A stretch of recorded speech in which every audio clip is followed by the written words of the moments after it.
Hi everyone, this is just my brief video going along with the reading, Chapter 3, which you hopefully have already done before watching this video. Self-awareness, as described in the text, and as I will affirm here, having self-awareness, practicing self-awareness, this is a really important concept to being a professional helper. As a professional helper in all kinds of different helping fields, you are nevertheless going to show up in situations where people are struggling, where tensions may be high. You're going to put out a lot of mental and emotional energy as a helper. So it's really important to know yourself, to be aware of yourself, to understand what situations are going to cause what reactions. Not only to be self-awareness is important to being an ethical helper, but also to being a successful helper, period. So let's dive a little bit more into that. Self-awareness, the definition is kind of right there in the word, right? Being self-aware. Now, this is an important practice for really all kinds of people. If you're a client, if you're someone who's struggling, but especially if you want to be a professional helper there for others. Now, when you start this practice of trying to be more self-aware, I like to say here at the start, it's important to know that sometimes that might be uncomfortable. You might notice things, thoughts, habits, messages that you're not super fond of. So there can really be, at the beginning of trying to practice self-awareness, we can often as humans be quite critical of ourselves, this heightened self-awareness where we feel, watched even by ourselves. But as we'll talk about in a bit, having compassion for ourselves through that process is really important as you have more of that kind of practicing self-awareness, because the only way to really gain insight about yourself is to pay attention to yourself, to figure out who are you. So that might be a bit of an emotional journey, but again, I think it is a worthwhile journey. And again, why is self-awareness so important for helpers? If we think about it, again, you are the tool when you're a helper. It's you showing up, your reactions, your thoughts.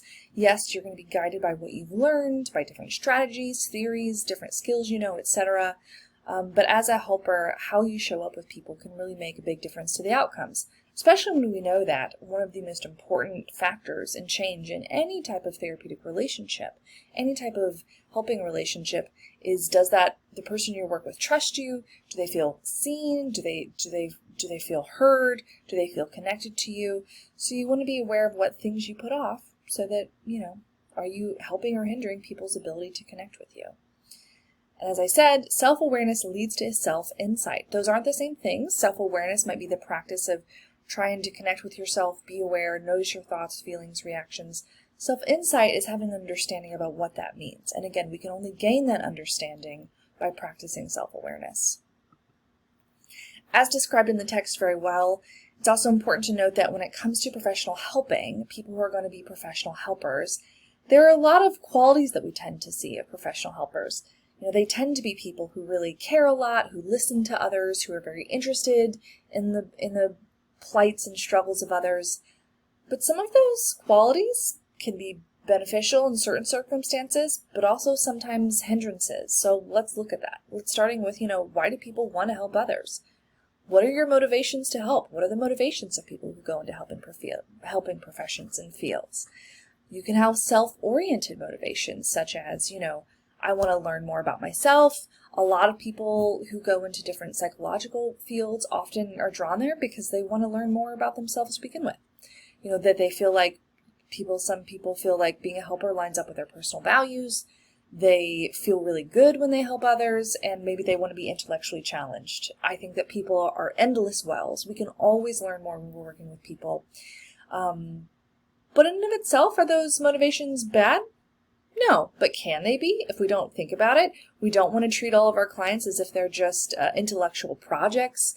We don't just want to help others when their values line up with ours. And we certainly aren't just helpers to learn more about themselves. That would be a fundamental misunderstanding of what helping is about, right?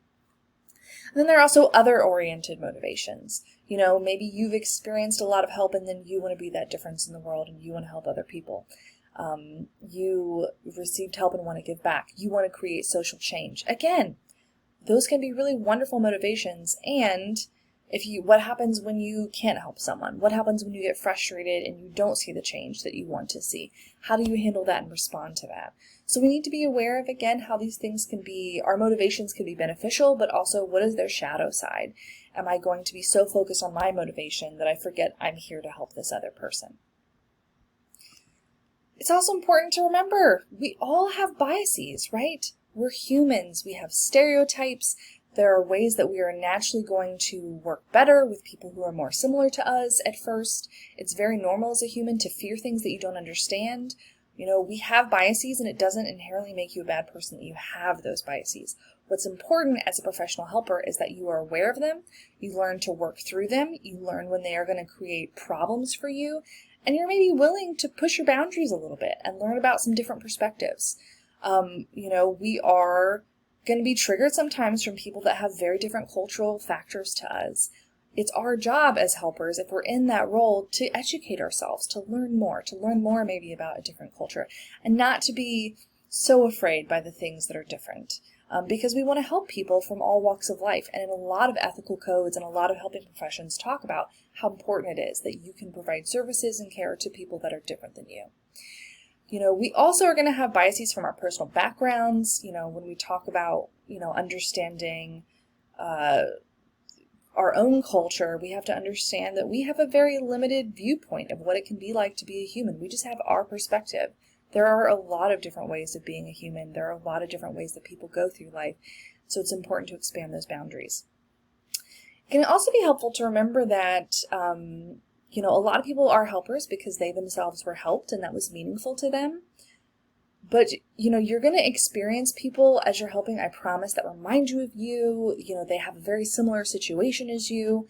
And on one hand, some of your experiences may be valuable in guiding how to help that person. But you also need to remember that they're still different. There might be differences in their situation. So when you experience people that remind you so much of you, you can also have the issue of kind of becoming blind in a different way, of assuming that you know exactly what they need. So I think, in sum total, it's important that we stay curious, that we stay open, and we remember that we have a lot of biases and stereotypes and assumptions that often aren't going to bear out. They may have elements that can be useful, but oftentimes we need to remember that everyone is different, and that's okay.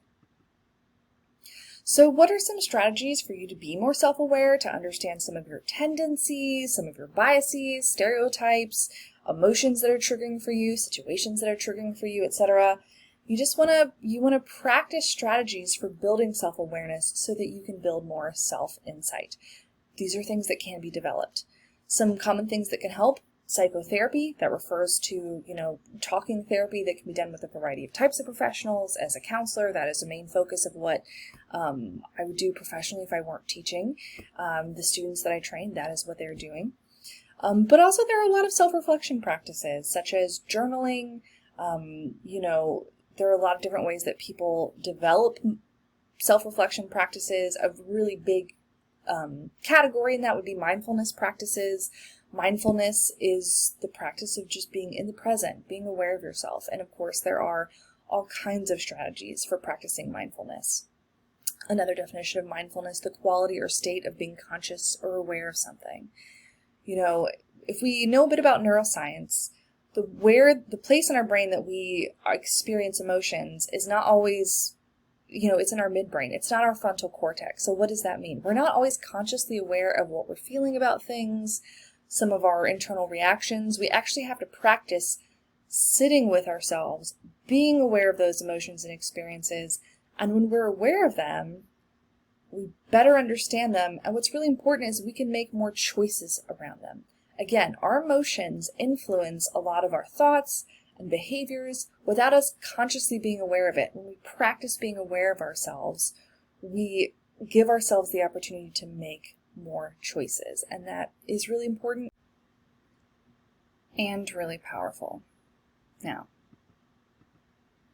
to kind of go back over and summarize, self-awareness is important. Let's break down what that can look like for a helper. A common issue for a lot of helpers is they tend to be very in tune with the needs of others, very aware of the emotions of others. They're not always aware of themselves, right? And so if they're always focused on other people's experiences and other people's feelings, they may not be in tune with what they're feeling, with what they're needing, and that can lead to a lot of issues with boundaries, that can lead to burnout, etc. So mindfulness can bring about facilitating self-awareness, where you are intentionally prepared to be aware of yourself, to notice yourself, And again, for a lot of people in this class, I would bet that learning to be a little bit more aware of you, what you're thinking, what you're feeling, what you need, is probably going to be a useful exercise. But again, also when you are practicing more self-awareness, you can have that interfering self-awareness where you maybe tell yourself, you don't actually need things, or why did you feel that way? You're so dumb. Telling yourself things that you would never bother to tell someone else, right? Like, we can be very hard on ourselves. So compassion, self-compassion can be really important to kind of mitigate some of those that negative self-talk, some of that interfering messages and feelings that get dusted up when we're trying to be more self-aware. So we want to be mindful, we want to be accepting of ourselves, we want to notice what's there. By practicing, gaining self-awareness and self-insight, you're actually going to go through some of the steps that we're going to encourage clients to go through, some things we're going to practice in this class, such as, when we think about the exploration, insight, and action stage, how can you do that with your own self-awareness? Practicing self-awareness, whenever you're experiencing a strong reaction to something, maybe stop. Notice that you're having that strong reaction. Ask yourself, how am I feeling? How am I reacting? And is there a time that I've maybe felt this way before, or reacted this way before? Maybe you're working with someone who has like a certain kind of attitude and there's something about it that really gets to you. On your own, try to manage it in the moment, but on your own, reflect, why do I feel that way? And maybe when have I felt this way before? Gaining insight. Why did I feel this way? I've had some experiences with people in my family maybe that remind me of that person, and maybe, I'm sensitive to messages that make me feel like something about that way that person was reacting made me feel like I'm not good enough. Maybe that wasn't the message they were trying to get across at all. Maybe something about the way that they say things reminds me of this other time, etc., etc., etc. Yes, there are a lot of ways that this can look, but after you're aware of kind of what you're experiencing, you want to sit with it and think, why did I feel this way? Why did I react this way? And maybe you can come up with an insight. You might have a sense of why that particular thing drew out that reaction. And once you know kind of where your reactions are coming from, you can make choices about them. Again, how can I make different choices when I notice that I feel this way? Maybe you have a client who speaks in that certain way. They're not being overtly hostile, but something about it reminds me of a past situation. I can remember, that's not about me. That's not what they're trying to communicate. I don't have to feel strange in the moment, right? So this process of exploring, gaining insight, and then doing something about it, having an action plan, can be really beneficial and really summarizes, again, what process we're going to go through this semester. So again, in total, very briefly, self-awareness over time leads to self-insight. It can be daunting to learn to sit with yourself, but it's incredibly important. The more you know about yourself, your strengths, and your growing areas. We're all humans. We're all going to make mistakes. We all have areas where we need to grow, and that's okay. The more you can be comfortable with that and aware of that, the more effectively you can be present with and for others. That's all today.